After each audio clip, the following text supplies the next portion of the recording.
there, I double checked it. So When is it we for? have January 10th? January 10th.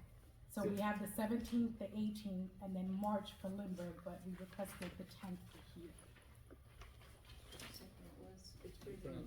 It's not on the. We could add it to the December meeting, I can tell you wholeheartedly, I don't foresee any concern with that, but if the board wanted to go back into, I guess you would have to go back into P&G and amend it, Mr. Bush? I mean, it's up to the board, you could add it tonight if you wanted, but again, the question becomes, oh, sorry, pause your time here.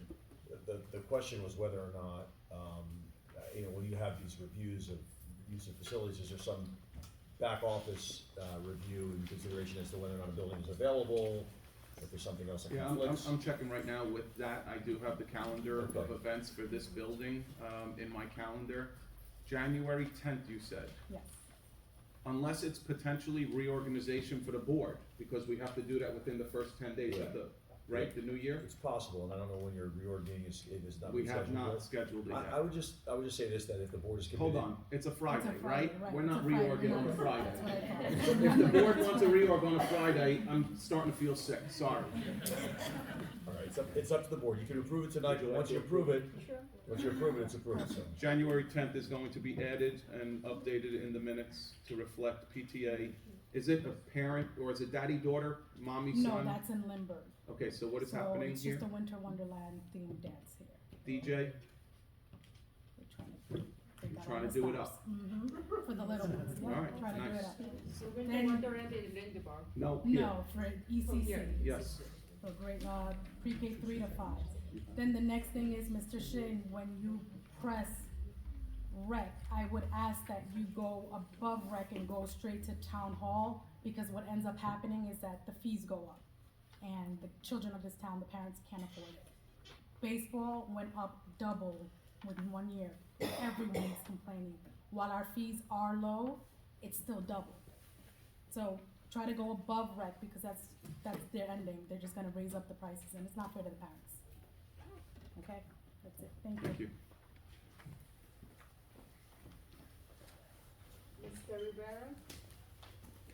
Good afternoon, I'm Bradley Rivera, Glen Avenue, what's my title? For PPL, I'm the treasurer, so I do got some insight on some of the stuff that rec does, and I wanna give you my voice and opinion, because I'm involved with over 300 children, not just in Palisades, Parker, Leonia, Ridgefield, and one thing that is concerning is the hardship that these prices come when, you know, you raise prices. You know, what's the end game? What's the performance indicator? How does this affect kids, right? At the end of the day, you wanna keep these kids active. You want them to know each other, so when they walk into schools, they get familiar with the children they're working with. I've worked with some children, some of the teachers may have seen me, some children, do have some problems here and there, you know, talking to children, and as soon as they come out with these programs, you know, they break out of their shell. Whether it's baseball, soccer, whatever the kids are doing, it's important that we make sure that we recognize who we're affecting. A lot of these parents can't afford, and sometimes the attendance goes down, and a lot of these kids are from this town. I know almost all the kids from the schools because of this. And I'm telling you, it's making a difference academically, because the parents talk to me, the kids, you know, are listening, the discipline translates. So if you want what's best for the future, please consider the effect it takes when you're charging a couple dollars. I mean, it's not gonna really make a difference in your end budget. Lastly, I wanna say something. I've been doing some research, and I took some notes. I don't know how many minutes I have, but I try to go through it really quickly. It has to do about academic achievement and impacts it has. So the Learning Policy Institute, Center Education Policy and Analysis, ERA, Open, the Calder Center, and the Marco Center has shown that there's a decrease in academic achievement when teachers do not have a contract. I'm not here to speak on behalf of the teachers, but I want you guys to recognize that there has been a lot of studies that say, that correlate the performance of students based on the contentment of teachers. I don't want teachers to be bitter when they come into school. I don't want your jobs to be harder, but please recognize if there's a collective bargaining issue, yeah, please handle it, but their kids are gonna be affected at the end of the day. There's hard concrete study, even the CIA discusses about it. I came from the Intel community, and we discuss the impact of academic achievement when it comes to contract negotiations. I don't know the ins and outs. I just know there's a lot of teachers here, there's a lot of you guys up there. I see a lot of you guys during the voting period, and you guys ask for things. So a performance indicator is how you guys resolve issues. So, and that's what I look when I look at you guys' names on the tickets, how you guys resolve big issues in my town. Thank you.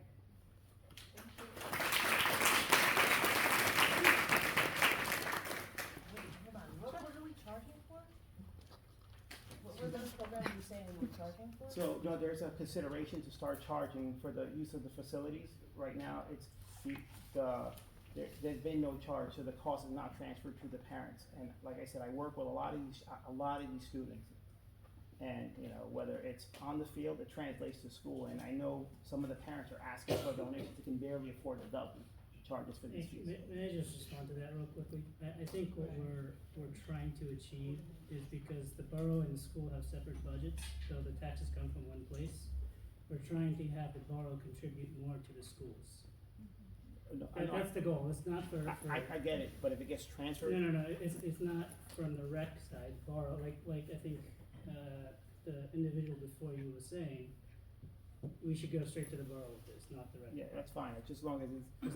There's no goal to start charging. No, I just wanted I want you guys to recognize where it sits today and the effects that it has. If the impact has a negative result, please do the analysis and become accountants, figure out why it went up. It is attributed to going to the borough, and the borough somehow goes through the back and it charges the parents. I mean, we can say whatever we want, but the results are the same. Wait, are we talking about the recreation increase? All sports, all the sports in Palisades Park, we hope, a lot of the kids are from Palisades Park, like 80% of Palisades Park, and then we pick up a couple from, from other towns, so. Well, so I think to clarify this a little bit, thank you. Not to belabor this point. We only charge recreation when our custodial staff requires overtime. I think that's a common courtesy. We don't have it in our budget to absorb the programs of our municipality when we already are concerned with being underfunded. I think that summarizes it at best. So I think what Mr. Kim is alluding to, I think it could be spread out a little bit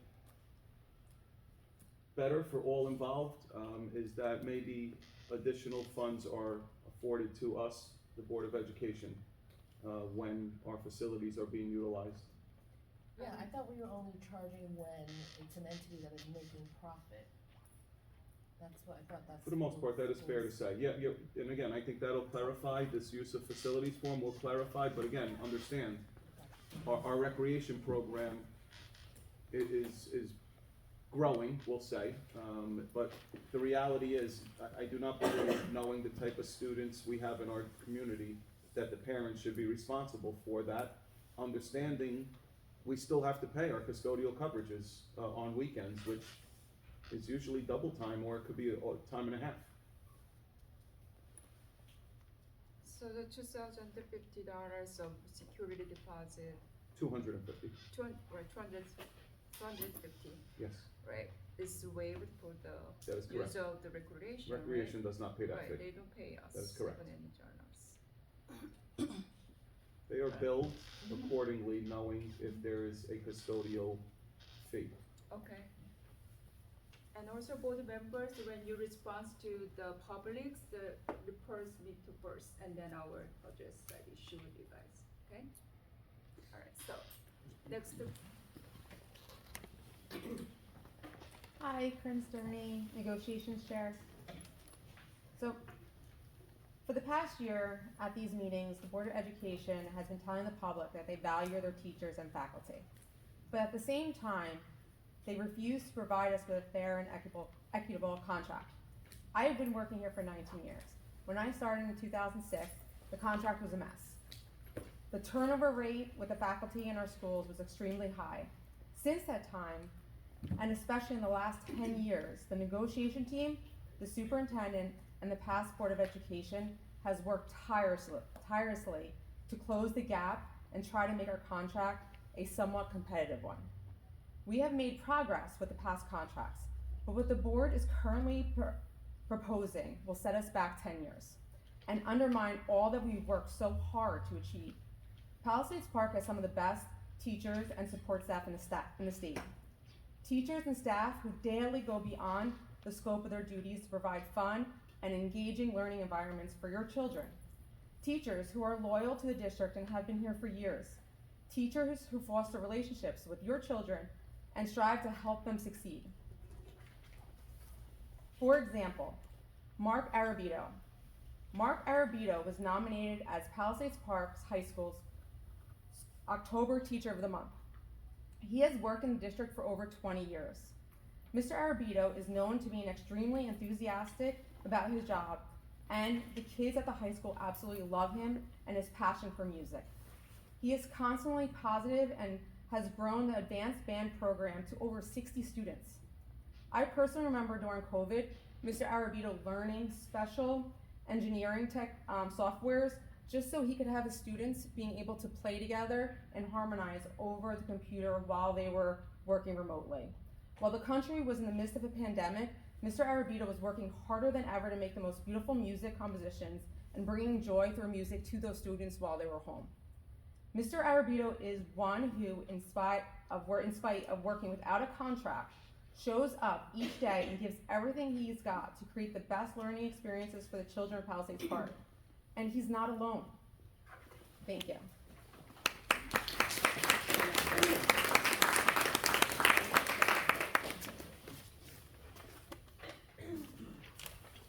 Good evening. My name is Mary de Blasio. I'm a high school teacher.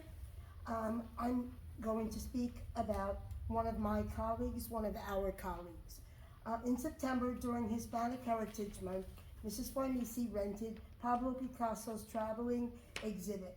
This exhibit consisted of multiple large mural works and information about Picasso's life and famous paintings and pieces. These works hung in the lobby for all to see. During class, students were taken to the lobby to view and admire Picasso's works, learn about the painter, and discuss his contributions to the art world and Hispanic culture. Last year, Mrs. Farnese did this activity, but with Frida Kahlo exhibit. This is the second year that students have been exposed to important painters from the Hispanic world and created Hispanic Heritage Month. Mrs. Farnese knows the best way to engage students' learning is for students to be immersed in it and see the work firsthand. Rosanna has been working in the district as a Spanish teacher for 25 years. Rosanna Farnese is one who, in spite of working without a contract, shows up each day and gives everything she's got to create the best learning experience for the children of Palisades Park. And she is not alone. Thank you.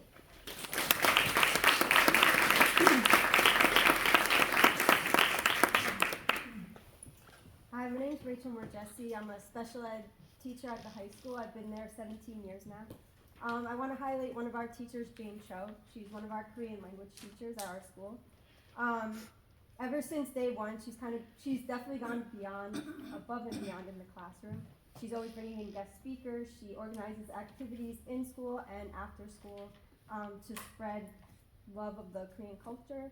And a lot of it she pays out of pocket for materials to make it as successful as it can be for her students. Outside of the classroom, she's also advisor for the KHS, the Korean Honor Society, and the Hope Club. So the Hope Club is a full year club, and its main priority is to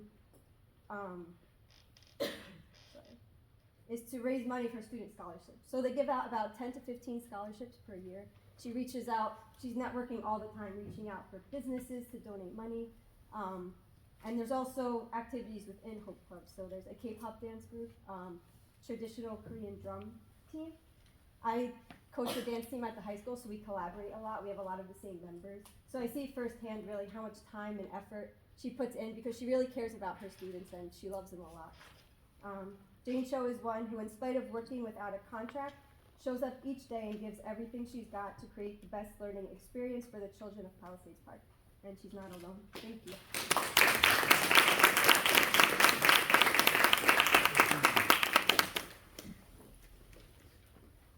Good evening, my is Mallory Someyer. I'm a special education teacher at Lindbergh Elementary School, and I'm going to speak about a school-wide event that was hosted by our physical education department last week. The Lindbergh Physical Education Department just finished hosting their annual Turkey Trot foot race, which has been a Lindbergh tradition for over 40 years. This event allows the teachers and parents to cheer on the students as they race around the track. The 12 winning students received a donated ShopRite gift card, perfect for enhancing their Thanksgiving dinners. Even without a contract, we remain committed to supporting our community and creating meaningful opportunities for our kids. This event reflects our dedication to fostering a positive and supportive environment for students and their families. The Lindbergh Physical Education Department, in spite of working without a contract, shows up each day and gives everything they've got to create the best learning experience for the children of Palisades Park, and they are not alone.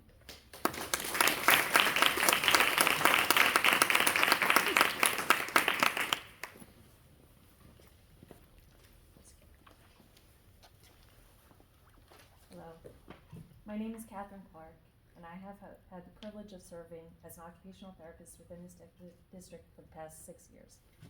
I will be sharing a statement from another teacher and then trying to make a brief statement of my own.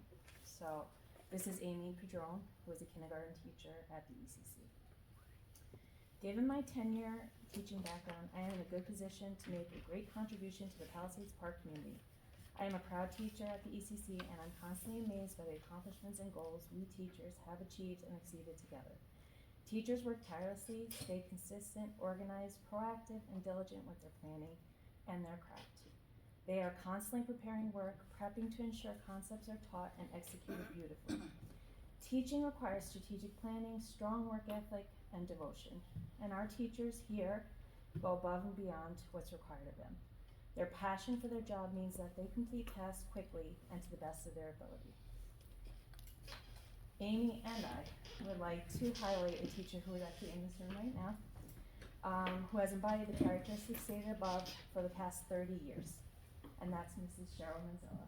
So, she is the epitome of such devotion and dedication to the field. She endlessly advocates for her students, thoroughly enjoys teaching, as we all know, and collaborates well with her colleagues, me being one of them. She always pushes us to strive for more. She is one of many teachers of Palisades Park District who exemplify the true nature of what it is to be a teacher. Cheryl is one who, in spite of working without a contract, shows up every day and gives everything she's got to create the best learning experience for the children of Palisades Park. And she is not alone.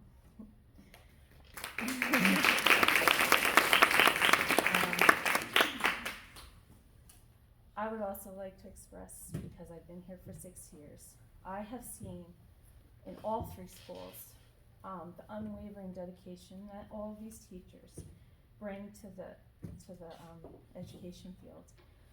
I also have seen the growth of a lot of special needs students and typical students, and it's because of their exceptional care and support that they receive here at Palisades Park. I have complete confidence in all of my colleagues and have gratitude for all of the times that they have helped support me. So I thank you for your time.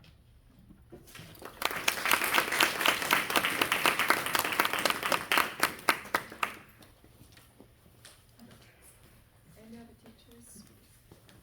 Is it? Yeah, go ahead. He's not teacher. Can you, I'm sorry. Yeah, I can wait. Can you wait, Yeah, please? sure. Because I want to make a note. Yeah.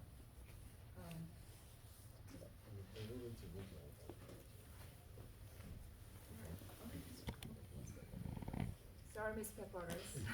Sorry.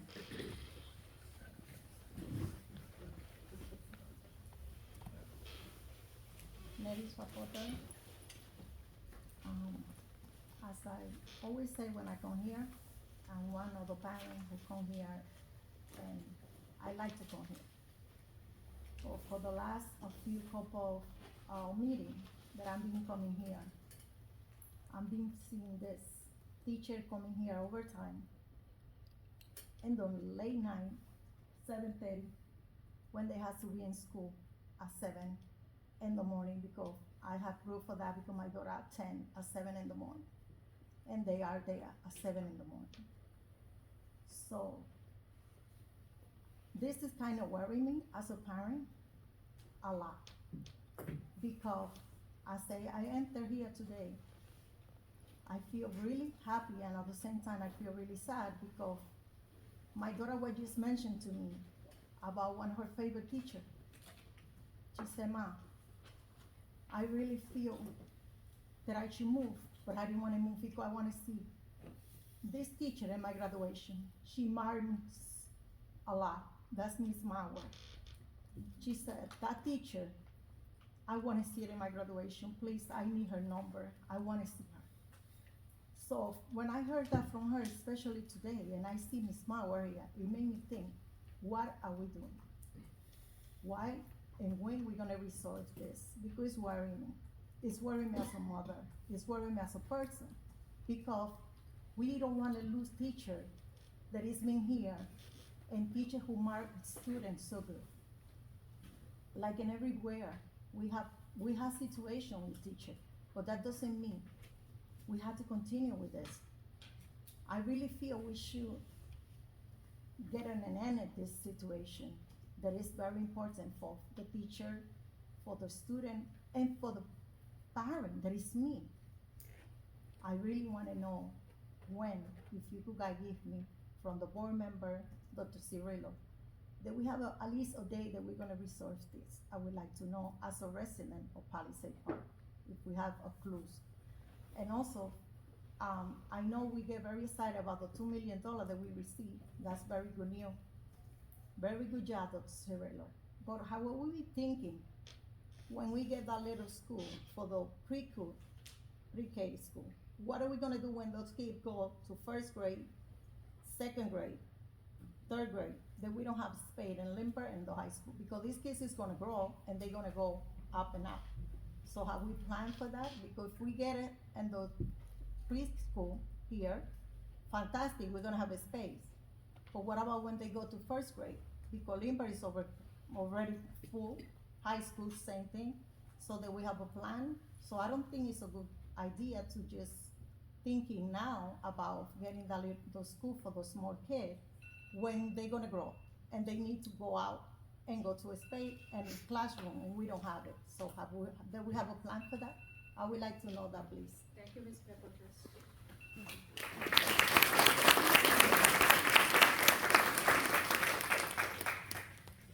Any other comments in public? If not, okay, I'm sorry, motion to close, okay, and then you will. May I have a motion to close the public participation? I'd like to make a motion to close, audience participation. I second. All in favor? Aye. Thank you. Mr. Jonathan Bush, have your comments? Yeah, so just, I think the comments for the association speak for themselves. There's obviously a difference in the board's position, and the association's position and how the board views, its members. I could speak for the board when I say, and there may be some disagreement here, and certainly that's the nature of where we are right now in this contract negotiation, but the board very much does value its teachers. This is mediation and this is fact finding. This is part of what happens sometimes in the process. It's a normal part of the process. It's not something that either side likes. It's not fun, but negotiations are part of how communities end up getting to an ultimate result. And I think the board wants to end this as much as the association, and the board is willing to negotiate. We don't necessarily need to wait for this official process, which could take a long time. We now have further bureaucrats involved in this process than we necessarily want. Fact-finding mediators. This is the kind of thing that can slow these things down. The board is always willing to talk. I know we're not on the same page yet, but we're really hoping to be, and soon. And I also want to clarify something else. It's not accurate to say that the teachers are working without a contract. The teachers are working without a new contract. The teachers are currently working under the existing contract. So I just wanna be clear, but the value, which clearly there's some disagreement with, and we certainly appreciate the disagreement, because that's why we're here, and why a lot of you are here tonight. You can be home, you know, giving your kids a bath and having dinner with your families and other things, but the reality is that we want this done as much as you do. Thank you, Mr. Bush. May I just address, the one comment? Is that okay? Oh, did you To have something? to Ms. Peppers? That's correct. Okay. So first of all, I just want to make a Please. comments to the teachers. Thank you for your comments, for each of you. I understand your concerns, and then also we board members are parents, most of us too. And then so I want you to also think about it as well too. And that doesn't mean this challenging and this discord between board and the PPEA doesn't mean that we disrespect your valuable work. We appreciate it. Thank you. And just to, you know, follow up here, because I think there was only one question directed to me. So 5 years ago, approximately when we applied for the pre-K program, I did have conversations about, first and foremost, how would we be able to house the students? Hence, we gave a 5-year projection of getting to our universal number of 210 students after 5 years. Year one, if you remember, we only had 30 students. We didn't have the space. So unfortunately, we had to move, right, students around. Clearly, at this point, we still don't have the space 4 years later. And we're not moving them around, we're moving them to other providers. And part of moving them to other providers means we're sending a lot of our money, our pre-K money, to outside programs. So first and foremost, we need to establish, why can't we build what I've been asking for 5 years now? At least start with the 7 classrooms. It's a start. Bring some of those kids back, not send out the money that follows the students into those private providers.